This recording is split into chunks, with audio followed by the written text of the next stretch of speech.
किए। वहाँ उस समय कोई नहीं था। माता कौशल्या के कक्ष में पिताजी ने प्राण त्याग दिए। माता कौशल्या के कक्ष में पिताजी ने प्राण त्याग दिए और भैया राम वहां पे नहीं थे। तो भैया राम कहाँ थे, मां कहाँ थे? वन में। वन में? वन में क्यों मां, वन में क्यों?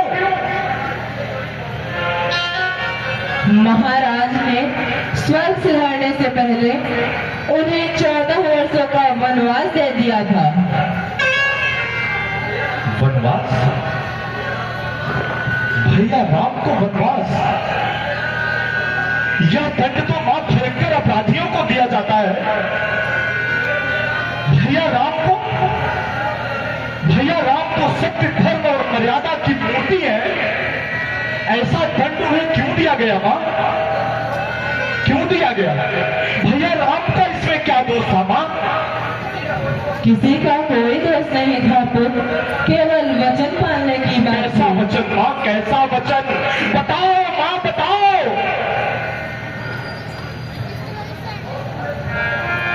तुम्हारे पिता ने सत्यनिष्ठ धर्म परायण की तरह वचन का पालन करने के लिए अपने प्राण न्यौछावर कर दिए। वचन? कैसा वचन मां? किसको दिया था वचन उन्होंने? मुझे दिया था। आपको दिया था? क्या दिया था वचन मां, बताओ मुझे। आपको क्या वचन दिया था पिताजी ने? ये एक लंबी कहानी है, बाद में सुनाऊंगी। पुत्र, अभी तुम यात्रा करके आए हो, विश्राम कर लो। तुम्हें अपने पिता का अंतिम संस्कार करना है। ये राज्य भार संभालना है। एक राजा को बालकों के भांति बिलखना शोभा नहीं देता। ये आंसू बहाने का समय नहीं है पुत्र। तुम्हें अपने कर्तव्य के बारे में सोचना चाहिए। बिल्कुल ठीक कहा मां। ये समय आंसू बहाने का नहीं है। मुझे तो ऐसा लग रहा है कि इस राजमहल में बहुत बड़ा षड्यंत्र रचा गया है। किसी दुष्ट ने हमारे वंश के ऊपर दुख भरी नजर डाल दी है। हमारे वंश का सर्वनाश करने वाला कौन है? मेरा पहला कर्तव्य यह बनता है कि मैं उस षड्यंत्र की जड़ तक पहुंचकर उस दुष्ट को वह दंड दूं जिसने हमारे रघुकुल के गौरव को नष्ट करने का प्रयास किया है, जिसने मेरे भैया राम का देश निकाला किया है। मैं उस दुष्ट को दंड दूंगा मां, दंड दूंगा।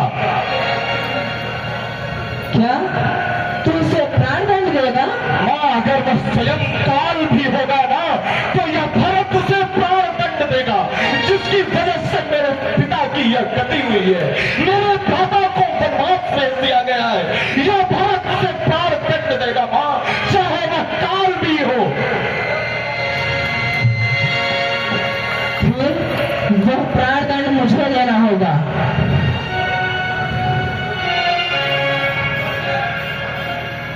आपको देना होगा? हाँ, दंड आपको देना होगा? हाँ भरत, क्योंकि वो वचन मैंने ही मांगे थे। महाराज ने मुझे 2 वर दिए थे और कहा था जब जी चाहे मांग लेना। इधर तुम्हारे जाने के पश्चात कौशल्या के कहने पर महाराज ने राम को राजा बनाने का निश्चय कर लिया।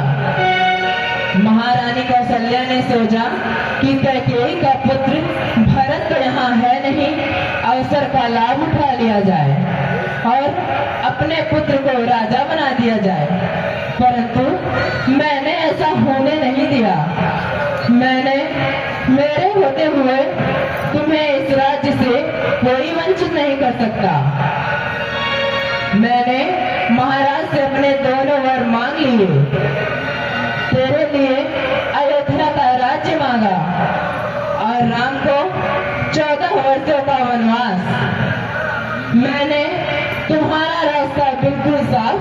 किया। बेचारी मन पूरी सहायता की। उसी ने यह उपाय सुझाया। उसी ने मेरी राम के साथ सीता और लक्ष्मण भी वन चले गए।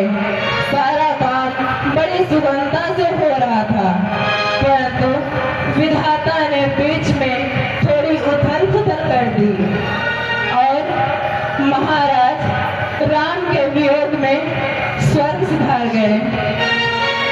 मैं जानती हूँ पुत्र कि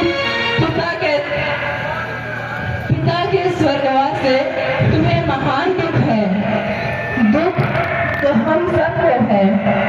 महाराज तो अब लौट कर आएंगे नहीं। तुम्हें अपने वचन का पालन करना होगा। उनके वचन के अनुसार तुम इस विशाल साम्राज्य के एक छत्र राजा हो। यह निष्कंटक राज्य तुम्हारा है। इसलिए कहती हूँ धैर्य रखो पुत्र और यह राज सिंहासन संभालो।